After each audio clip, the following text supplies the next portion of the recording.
is made and affects the stamps and it must be filed by the concerned advocates only, friends. Where to file?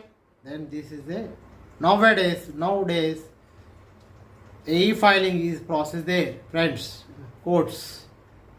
Then CA should file in e-filing section.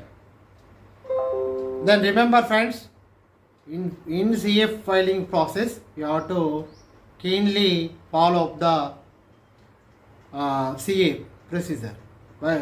Means you have to, after filing the CA, you have to record the number of the CA, date of the CA.